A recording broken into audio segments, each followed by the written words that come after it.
We'll be speaking to the Minister in the Presidency, Jackson Mthembu, and as part of that conversation, we're looking into the request for comments that was sent out to the public yesterday. The Minister also sent out a tweet in this regard. We had a conversation earlier with our colleague Samkele Maseko in this regard, and this is what he had to say.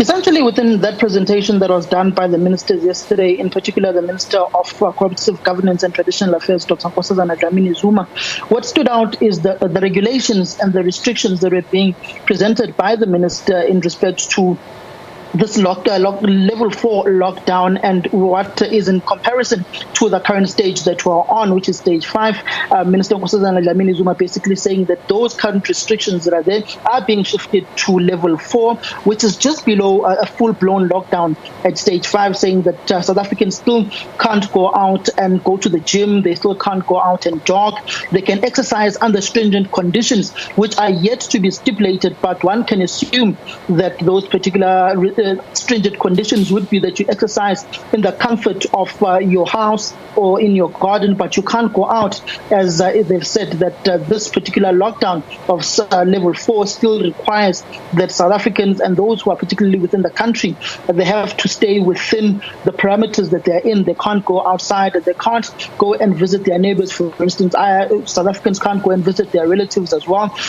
You can only go out under stringent conditions, where if you are going to the doctor to seek medical health care or to buy essentials at a grocery shop, or if you are part of those that will be opened up within level 4 within the economy, that those will be going to work, and then there will be a curfew for them once they are coming back from their places of work and going home.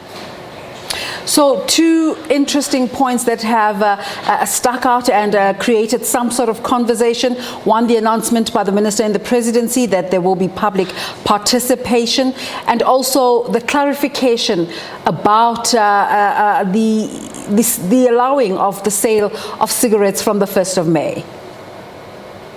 Dr. Nkosazana Dlamini-Zuma, the Minister of Co-operative Governance and Traditional Affairs, isn't very chuffed about that particular decision. Various South Africans who were calling in and other media practitioners, journalists who were calling in within that particular virtual press briefing, voicing out their opinions and asking questions on how government was able to relag on this particular matter, or if they were armstronged by the tobacco industry on this particular issue. Remember, the World Health Organization, through its Director General, Dr. Tedros, has been very vocal on this issue, saying that the tobacco industry is not being patriotic with the International World Health Organization on this issue, and to various sovereign countries on how to deal with this issue of COVID-19, saying that if South Africans continue and those in the world continue to smoke and to buy cigarettes, it would harm their health, particularly if they were to be infected with this particular COVID-19 virus, and it would be deadly to their health. And they would advise that the tobacco industry look at their decision of wanting governments to go back and have these cigarettes put back in the market. South Africa being one of those countries that seemingly decided to open up the sale of cigarettes through the State of the Nation address by President Cyril Ramaphosa during the week on Thursday. That seems to have caught other cabinet ministers off guard. For instance, if we were to look at the posture over the years of Dr. Nkosazana Dlamini-Zuma, taking it back to the days when she was the Minister of Health in the country, and how she fought the tobacco industry, forcing various companies to have designated smoking areas and to have various restaurants having designated smoking areas, and you just couldn't smoke willy-nilly. If you are smoking, you need to go out and smoke in the garden and not have what is termed puff and pass being passed on to other people, which is secondary smoke, which could affect their health. So Dr. Nkosazana Dlamini-Zuma saying they're listening to South Africans, and they would be taking back this discussion to the next Presidential Command Council meeting on COVID-19, and it looks as if government may review this particular decision, but one may assume that the tobacco industry may not take it lightly. For instance, if you look at British American Tobacco, they've been on a very stringent campaign and lobbying extensively on this particular issue of having the South African government open up the sale of cigarettes, which many South Africans seem not to be chuffed about. Do we know how South Africans are supposed to engage with this process? And actually, there's an issue about timing because the level 4 kicks in on the 1st of April, which essentially means you've got about 4 days to engage with these suggestions that South Africans can submit. How serious is this process?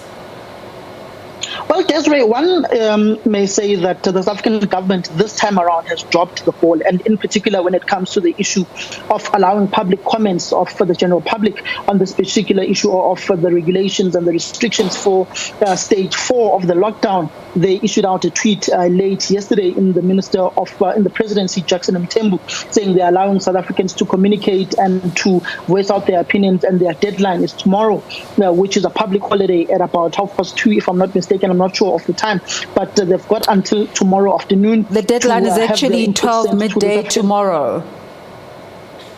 Yes, it's 12 midday tomorrow. That is in the afternoon. And they've dropped the ball on this particular issue. And if we are saying South Africans must express their particular opinion on this issue, and you've got the minister in the presidency, Jackson Mthembu, saying that issuing out this alert on Twitter, not many South Africans are there on Twitter. For instance, someone in deep rural Eastern Cape, Mkanduli, for example, or Mtambandlovu in KwaZulu-Natal, or Deep Venda in Limpopo, in one of the villages, they may not have access to this particular medium, and the South African government has dropped the ball, and not many South Africans may have seen this particular tweet as well, and it was not disseminated in the virtual press briefing that was there yesterday. And in fact, they've dropped the ball on this issue, and it's if they are asking for comments on this particular issue and only dropping the tweet, the communication on Twitter, are they only seeking comment from those whom have access to this particular domain, that may be referred to by the former president as the clever blacks, or those whom may have access to this particular medium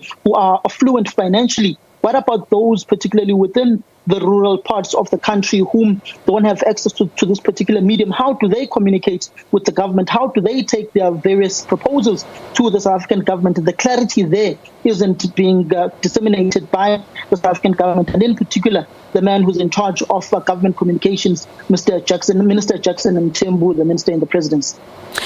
Minister Patel and Minister Dlamini-Zuma went some way in trying to unpack the processes, but there's also concern that it wasn't clarified and simplified enough so as to make it practical for the average citizen.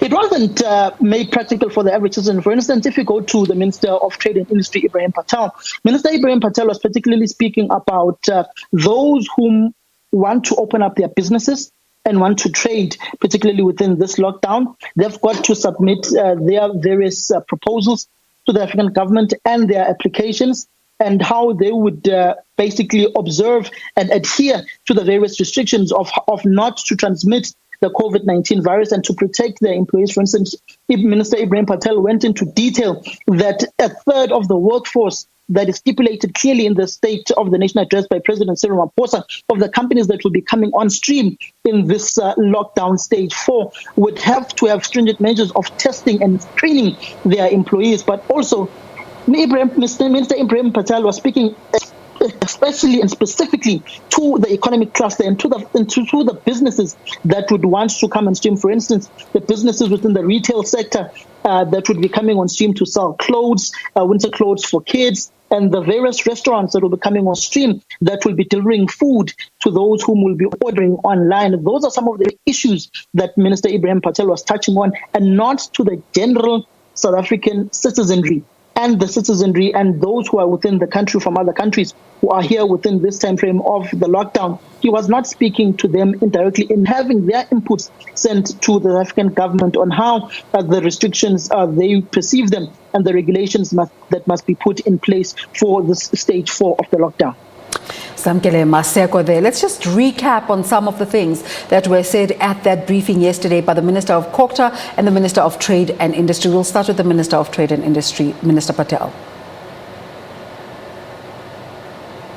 We recognize that within the constraints of time, because we have to move rapidly, but we must have a process of public consultation. that we need to hear the voices of South Africans on this matter. Absolutely critical. So while we will be talking to sectors, we also will be monitoring the conversations where we can on social media. We'll be getting feedback from citizens. They'll be talking to members of parliament, their political parties. They'll be talking directly to us via the representations that they will be making and the information that they're sharing with us. And this process of public consultation acts as a means of dampening special interest lobbies that try to put one point of view across. Ultimately, we need to make sure that we act in the broader interest, and we can only do so by being open-minded and hearing the concerns that are coming, and of course taking the advice of the health and the medical experts. The cigarette issue. I did say that we are listening. Yes, the President announced the issue of cigarettes.